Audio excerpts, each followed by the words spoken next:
The Mourning Star. The Mourning Star, Chapter 14. Am I floating in a tin can? They were strapped in their seats, helmets on and awaiting liftoff. Commander Isaac and Toru sat in the command consoles facing two big touch screens and looking at the readouts displayed on the screen, calling them back to the tower. Fuel pressure is nominal. How are we looking with that live weather? Do we have the AWACS up in the air yet? The commander said, calmly into the microphone while James, Maya and Elijah sat in their own futuristic sleek chairs with jet black cushions made from some type of inertia dampening material. It felt like a memory foam, with sleek white trim all around the craft. It looked like a real spaceship. Maya pressed a button on her touchpad that was strapped to her forearm, switching their communications to a private channel. "Hey James, can you hear me?" she asked, looking over at her brother. "Loud and clear," he said from behind the glass of the helmet.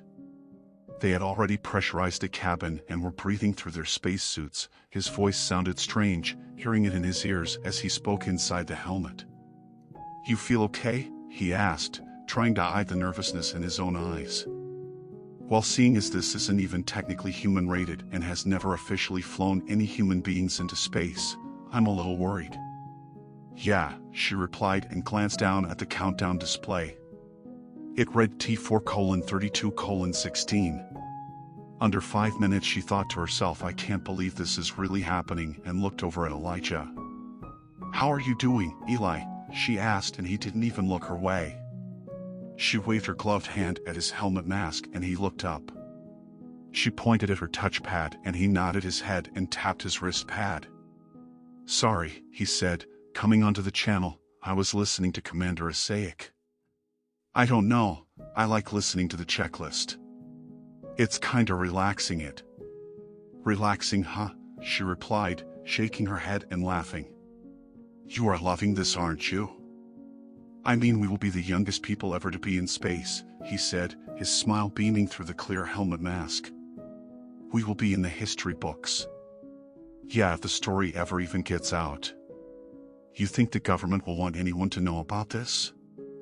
"I think if we even survive this, we will have to sign some kind of paperwork and new identities or something." "Elijah, no one will be needing new identities. If this works out, you will be welcomed as heroes. And if it doesn't, we will fade into the background radiation of space together.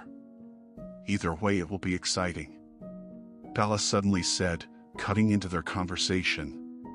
"Bella?" Maya exclaimed, "Do we know what's going on with our friends? Do you think we have a chance?" "That's why I came to talk to you all. Although the idea of sending Elijah to witness protection does sound interesting. What would you want your new name to be?" I was just joking around." "I'm sorry," he said, looking shamefully down at his lap. "No problemo," Bella said, her voice cheerful and upbeat. "Anyhow, I just got a message from Michael and Nancy. They are in the command center, and once we get close enough to the moon's gravity, well, I should be able to establish a strong enough connection to help.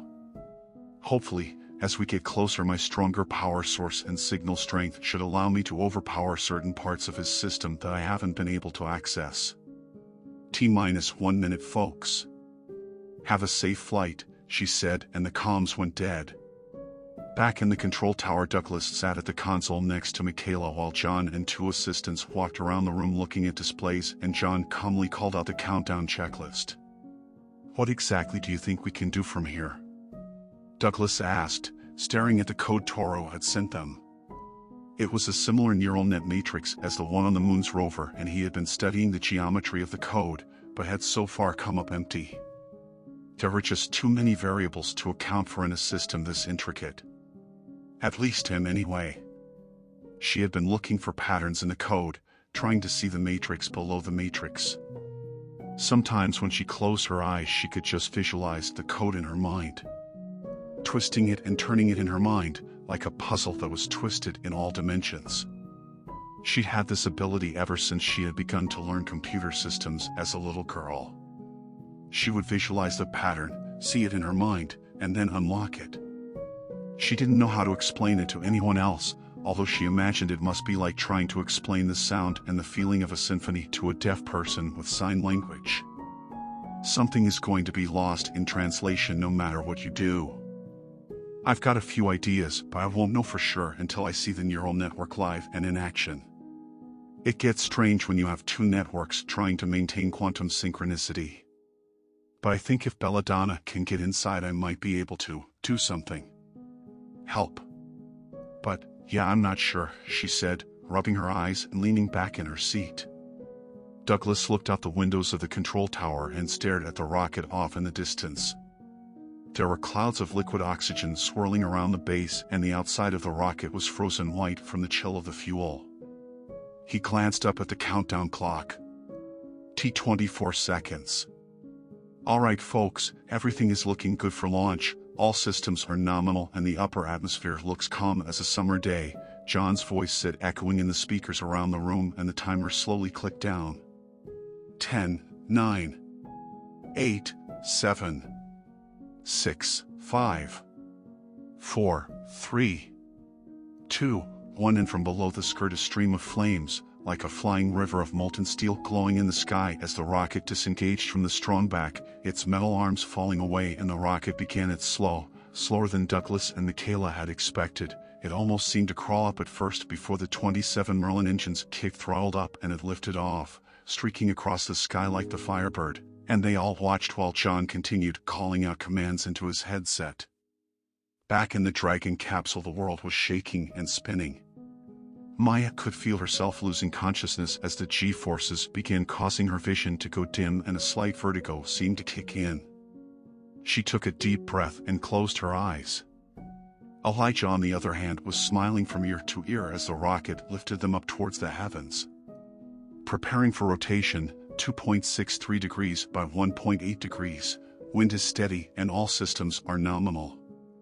Commander Isaic said through clenched teeth as the weight of the gravity and the rocket's inertia pulled the skin taut against the bones of his face.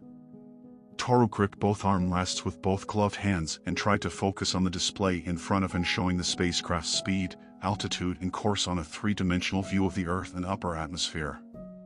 His vision became blurry and the G-forces climbed and climbed, pushing the weight of his body back into the cushions of the seat. From the control tower down below, Michaela and Douglas stood at the window watching as the rocket made its steady climb to space. "God, that is incredible," he said, glancing over at her. "That must be one hell of a ride," she replied, and glanced over at Douglas. "So if we fail and this all goes to shit, got any plans for the end of the world?" "Well," Douglas said, smiling over at her, "I guess it depends on how much warning we have. If we have a little time to prepare, I'd like to fly to Ireland and see the Emerald Isles one time before this world passes on, I suppose. It's where our family came from about 100 years ago. Queen's County, Ireland, which is kinda in the middle of nowhere from what I've seen on the maps. How about you?" "Well, a trip to Ireland sounds nice. I've always wanted to meet a leprechaun, but I think if there was time I'd want to see Venice and sit by the water and have a cup of espresso." In the distance, the rocket burst through a fluff of clouds and shot up higher and higher, with only the 27 rocket engines' fiery orange glow visible in the clear blue skies. 10 seconds till max Q, Commander Isaic called out over the shaking of the cabin and the roar of the rocket. Max Q, as John had explained earlier, was when the rocket reached its most stressful point. The point of maximum aerodynamic pressure met the upward inertia of the rocket and it pushed through the lower levels of the stratosphere. Maya looked out the porthole and she could see the curvature of the Earth as it rose up in the distance and just above the blackness of space, a surreal moment where the blue and black almost blend into a luminescent purple. As they passed through Max Q, the shuttle's vibration began to subside and the ride smoothed out, and suddenly she felt lighter in her seat, as if she was floating up against the restraints across her chest and lap. She looked over to Elijah, who let go of his smartphone, which began to float in the space above his hands. "Oh my God, James, look, Eli's phone is floating," she exclaimed, glancing over at James, who was staring wide-eyed at the darkness of space out the porthole, and quickly turned to see Eli's smartphone flipping end over end just above the top of his helmet while everyone watched. "As many of you may have noticed, we are now leaving the gravity well of the Earth. You may begin to experience weightlessness. Commander Isaic said matter-of-factly over the intercom of their helmets. Toru, are you doing okay over there? He asked, shooting his side-eye across the control panel at Toru, who still had his eyes squeezed shut, gripping the armrests in terror. He slowly opened his eyes and glanced over at the commander in the chair next to him, feeling a little nauseous in his stomach but otherwise okay. I feel like I just went on the biggest roller coaster in the world, and I don't like roller coasters, he said, his face starting to regain some of the color as he laughed. Well folks, Commander Isaic said, we have a long ride before we get to the orbit of the moon. Let's get the VR equipment out and see if Bella can get us synced with the simulation on the moon's rover. Bella, are you there? Hello, Commander. I am currently working on syncing us up. Bella said, her cheerful voice broadcasting out from the speakers in each of their helmets. We have to wait for the satellites to get into a triangular matching orbit before I can really get to work. Did everyone have an enjoyable trip to space? It was certainly memorable. Toru said, doing his best to breathe slowly and let his stomach settle down and glancing down at the control panel, watching the readouts on the screen as the numbers went up and down and the distance to the moon kept getting closer. Is it okay if we take off our seatbelts and try floating around a little bit? Elijah asked, raising his eyebrows over at the commander with a grin spreading across his face. Elijah, you can't be serious right now. Maya said, shooting a side-eye at Eli and rolling her eyes. Oh, come on Maya, how many times do you think you'll get to be weightless in space? James said and looked over at Commander Isaic. So can we try it out? He asked, waiting expectantly. Commander Isaic looked down at the display in front of him, which displayed their current trajectory and position in relation to the moon. They still had a ways to go before they were in close enough range for the I-band transmitter to begin interfacing with the rover on the moon in any meaningful way, and that was only going to happen when they got close enough. And that wasn't going to be for a while. Alright folks, this is your captain speaking. We have currently reached interlunar cruising altitude. You can now unbuckle your seatbelts and move about the cabin as you like. Alright, Elijah said, unbuckling his safety belt and floating above his seat.